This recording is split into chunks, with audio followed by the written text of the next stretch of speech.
Hello all, welcome to Edutap Himachal Pradesh YouTube channel. बहुत बहुत स्वागत है आप लोगों का इस वीडियो में, जहां पर हम कवर करने वाले हैं इंडियन मॉडर्न हिस्ट्री का एक बहुत ही इंपॉर्टेंट एरिया जो है charter act of 1793 and charter act of 1813। ये दोनों ही चार्टर एक्ट बहुत इंपॉर्टेंट है हमारे एग्जामिनेशन पॉइंट ऑफ व्यू से। जितने भी एक्ट ब्रिटिश टाइम पर आए हैं उनसे बहुत बार एग्जामिनेशन में क्वेश्चन पूछे गए हैं। कई बार उनकी क्रोनोलॉजी के ऊपर क्वेश्चन पूछे गए हैं, कई बार उनके प्रोविजंस के ऊपर क्वेश्चन पूछे गए हैं।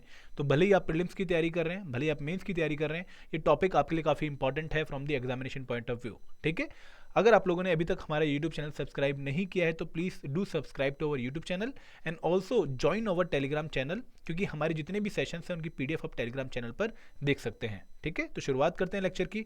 एक और बात कि हमारा जो टेलीग्राम चैनल है इसका जो लिंक है वो आपको डिस्क्रिप्शन बॉक्स में देखने को मिल जाएगा। अगर हम बात करें चार्टर एक्ट की, तो चार्टर एक्ट ब्रिटिश के टाइम पर 1790s के पीरियड से लेकर 1850s तक के पीरियड में लाए गए थे।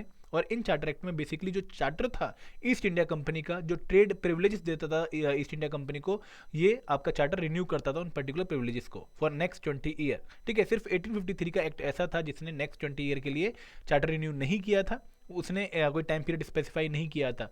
लेकिन हर एक चार्टर एक्ट में, चार्टर एक्ट ऑफ 1793 की बात करें, 1813 की बात करें, 1833 की बात करें, यहाँ पर जो प्रिविलेज थी ईस्ट इंडिया कंपनी की इंडिया के रिगार्डिंग, उनको इंक्रीज किया जाता for a next 20 year period. ठीक है, तो जो अगर हम चार्टर एक्ट ऑफ 1793 की बात करें तो इसके कुछ इंपॉर्टेंट प्रोविजन है। इनमें सबसे पहला प्रोविजन ये है कि इन्होंने जो ईस्ट इंडिया कंपनी थी उसकी जो ट्रेड प्रिविलेज थी, जो एक्सक्लूसिव ट्रेड प्रिविलेज थी कि सिर्फ वही इंडिया में आके ट्रेड कर सकता है, कोई और यूरोपियन कंट्री या फिर कोई और यूरोपियन कंपनी या फिर कोई और ब्रिटिश कंपनी इंडिया में आके ट्रेड नहीं कर सकती है। ये प्रिविलेज सिर्फ ईस्ट इंडिया कंपनी को मिली हुई है, तो ये प्रिविलेज उन्होंने एक्सटेंड करी for the next 20 year period. इसके साथ साथ ये बोला गया कि जितने भी नॉर्मल लॉज हैं इंडिया में, भले ही वो हिंदू लॉज हों, भले ही वो आपके मुस्लिम लॉ हों, उनको कोडिफाई करना पड़ेगा। अगर हमें इंडिया को अच्छे से गवर्न करना है और यहाँ के लोगों को अच्छे से गवर्न करना है, एडमिनिस्ट्रेट करना है, तो हमें उनके लॉज को कोडिफाई करना पड़ेगा, उनके लिए रेगुलेशन बनानी पड़ेंगी, जिसके हिसाब से फिर हम उनको रेगुलेट करेंगे। ठीक है, इसके साथ साथ इन्होंने ऐसा बोला कि जितने भी लॉ हैं regarding rights of person and property, उनको प्रिंट करना है और उसकी ट्रांसलेशन लोकल लैंग्वेज में होनी चाहिए। इसके साथ साथ एक बहुत इंपॉर्टेंट पार्ट जो इस एक्ट का है कि it led the foundation of governance based on written laws in British India. अभी तक क्या होता था कि जो वोकल लॉस थे या फिर जो राजा ने बोल दिया वही लॉ बन जाता था, ऐसी चीज़ें इंडिया में प्रैक्टिस होती थी।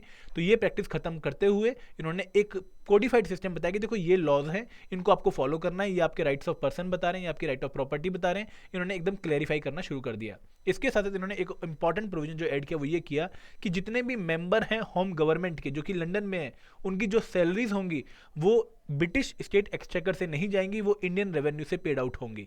तो यहाँ पर ये बोला गया कि देखो अब आपका जो खर्चा पानी है, जो आपकी सैलरी है, वो आपकी सब इंडियन रेवेन्यू से आएगी, हम अपने बजट से आपको कुछ नहीं देने वाले हैं। ब्रिटिश गवर्नमेंट ने होम गवर्नमेंट ऑफ इंडिया को ये बोला इन दी लंदन। ठीक है, तो ये कुछ प्रोविजन है यहाँ पर चार्टर एक्ट ऑफ 1793 ने कुछ प्रोविजन डिफाइन किए, लेकिन ये प्रोविजन उतने इंपॉर्टेंट नहीं है from examination point of view. ठीक है, क्योंकि ये बहुत बड़ा एक्ट नहीं माना जाता है कि जिसने बहुत बड़े सिग्निफिकेंट चेंजेस कर दिए हों। जो इंपॉर्टेंट एक्ट है वो है चार्टर एक्ट ऑफ 1813। अब यहाँ पर कुछ बैकग्राउंड है। देखिए होता क्या है कि 1790s के बाद और 18th सेंचुरी की बिगिनिंग में एक लाइसेंस फेयर की थ्योरी आनी शुरू हो जाती है। ये लाइसेंस फेयर की थ्योरी ये होती है कि स्टेट को मिनिमल इंटरवेंशन करनी है इन ट्रेड रिलेटेड मैटर्स, कि अब जो सोसाइटी है या जो इकोनॉमी है उसको फ्री इकोनॉमी बनने देते हैं, स्टेट रेगुलेट नहीं करेगा कि इकोनॉमी की डायरेक्शन क्या होगी। तो यहाँ पर हर एक आदमी को पूरी अधिकार दी गई कि आप अपने हिसाब से इकोनॉमी में कंट्रीब्यूट करो। ठीक है, कैपिटलिस्ट मॉडल यहाँ पर आना शुरू हो जाता है। इसके साथ साथ इसी टाइम पर जो नेपोलियन बोनापार्ट है, जो कि फ्रेंच रेवोल्यूशन के बाद काफ़ी इंपॉर्टेंट रोल बन जाता है, एक इंपॉर्टेंट पर्सनैलिटी बन जाता है, वो कहीं ना कहीं यूरोप और एशिया में जो ब्रिटिश की कॉलोनीज थी उनको टारगेट करना शुरू करता है। तो ये भी एक टेंशन की बात बन जाती है ब्रिटेन के लिए।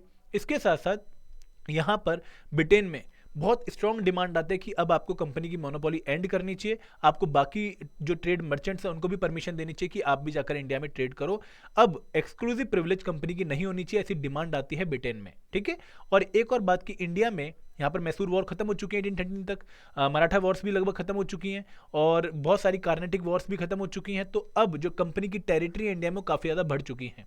ठीक है, तो यहाँ पर इस पर्टिकुलर बैकग्राउंड में आता है हमारा चार्टर एक्ट ऑफ 1813।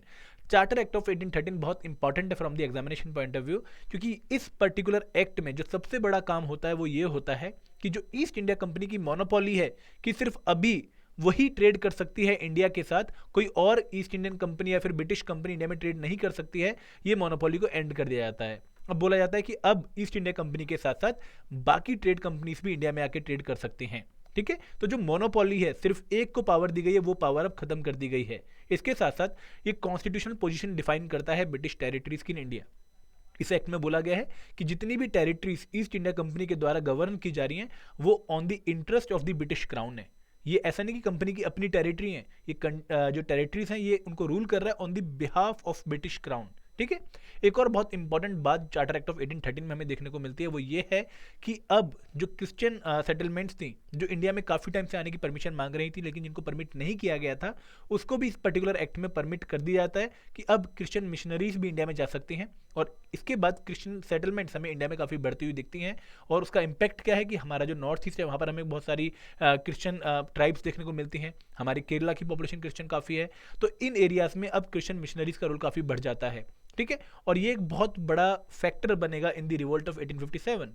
इसके बाद last but not the least, promotion of literature and sciences एक बहुत ही इंपॉर्टेंट एस्पेक्ट है इस पर्टिकुलर चार्टर एक्ट का, जहां पर ये बोला गया कि हम ईयरली फंड देंगे ₹1 लाख का for the promotion of literature and sciences among the Indian subject.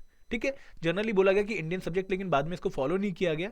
और यहाँ पर कोशिश ये करी गई कि हम इंडिया में एजुकेशन को पर्कुलेट करते हैं, हम लोगों को एजुकेट करना शुरू करते हैं, हम लिटरेचर एंड साइंसेस की जो प्रमोशन है वो करना शुरू करते हैं, क्योंकि उन्हें एक मार्केट बनानी थी। इस टाइम पर ब्रिटिश में इंडस्ट्रियल रेवोल्यूशन हो चुकी है, तो इंडस्ट्रियल रेवोल्यूशन का जो प्रोडक्ट बन रहे हैं, जो कमोडिटी बन रहे हैं, उनको कोई ना कोई तो कंज्यूम करेगा, एक मार्केट चाहिए। तो मार्केट अगर इंडिया को हमें बनाना है तो हमें इंडिया में लोगों को एजुकेट करना पड़ेगा। अगर वो एजुकेट होंगे तो वो ब्रिटिश स्टाइल को फॉलो करेंगे, ब्रिटिश स्टाइल को फॉलो करेंगे तो ब्रिटेन की चीज़ों को कंज्यूम करेंगे। तो ये एक पर्टिकुलर बैकग्राउंड में हिंट साइट में एक पर्टिकुलर मटेरियल था जिसके बिहाफ पर ये प्रोविजन ऐड किया गया in the Indian charter act of 1813। ठीक है, ये चार्टर एक्ट ऑफ 1813 इसलिए भी सिग्निफिकेंट है क्योंकि यहाँ पर जो कंपनी की ट्रेड मोनोपोली है उसको वैसे तो एंड कर दिया, लेकिन सिर्फ चीन और चाय के ट्रेड में उनको मोनोपोलाइज कर दिया गया कि चीन के साथ ट्रेड और इंडिया में चाय का ट्रेड सिर्फ आप ही करोगे, उसमें हम किसी और को परमिशन नहीं दे रहे हैं। ठीक है, तो ये बहुत इंपॉर्टेंट डेवलपमेंट थी चार्टर एक्ट ऑफ 1813 की। बहुत बार एग्जामिनेशन में क्वेश्चन पूछा गया है कि कौन सा ऐसा चार्टर एक्ट था जिसने मोनोपोली एंड कर दी,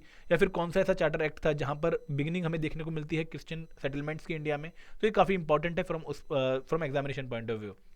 अब कुछ क्वेश्चन है, हम चेक करते हैं कि हमने जो पढ़ा है क्या हमें वो याद है। कि which of the following acts led the foundation of governance based on written laws in British India. कौन सा ऐसा एक्ट था जिसने फाउंडेशन लेड डाउन करी of governance based on written laws. तो यहाँ पे आपको याद रखना है कि Charter act of 1793 was the first act जिसने governance based on written laws की फाउंडेशन एस्टेब्लिश करी। ठीक है, अगला क्वेश्चन देखते हैं। With reference to constitutional development under colonial rule in India consider the following statements regarding charter act of 1813। आपको 3 statement दी गई हैं रिगार्डिंग चार्टर एक्ट ऑफ 1813, आपको बतानी है कि इनमें से कौन सी स्टेटमेंट करेक्ट है। It ended British monopoly of trade with India accept T trade and T trade with China, बिल्कुल सही बात है। It explicitly declare the sovereignty of the crown over territories acquired by the company for first time, बिल्कुल सही बात है, मैंने आपको बताया। Declaration of Principle of State Responsibility for Education was most significant pronouncement under this act, बिल्कुल सही बात है। तो हमारा आंसर क्या बनेगा, सॉरी फर्स्ट स्टेटमेंट हमारा थोड़ा यहाँ पर it ended British monopoly of trade, यहाँ पर आएगा it ended the east India company monopoly of trade. यहाँ पर एक कीवर्ड था जो मैं भी शायद मिस कर गया गलती जल्दी में, तो आपको याद रखना है कि ब्रिटिश मोनोपोली ऑफ ट्रेड खत्म नहीं हुई है, ईस्ट इंडिया कंपनी की मोनोपोली खत्म हुई। तो राइट आंसर क्या है, बी। थोड़ा सा शब्दों का खेल था जिसमें मैं भी फंसा हूं, लेकिन आपको नहीं फंसना है, ये पॉइंट नोट डाउन करना है। अब एक होमवर्क क्वेश्चन आपके लिए। With reference to constitutional development under colonial rule in India consider the following act statement. It laid the foundation of governance based on written laws in British India in place of personal rule of past ruler. It provided that all the member of home government were in future to be paid salaries out of Indian revenues. It extended the power of Governor General and Council over subordinate presidencies to including matter of war, diplomatic relation and revenue. आपको बताना है कि इनमें से कौन सा provision provide किया गया था by the charter act of 1793। ये आपका होमवर्क क्वेश्चन है, आपको कमेंट सेक्शन में इस क्वेश्चन का आंसर पक्का टाइप करना है और वहां पर हम आपको बताएंगे कि आपका आंसर सही है या गलत है। ठीक है, तो ये था आज का लेक्चर जहां पर हमने 2 चार्टर एक्ट कवर किए 1793 के 1813 के। Hope you will like the lecture and I hope कि आपको कुछ नया सीखने को मिला होगा। Thank you very much. जय हिंद, जय भारत।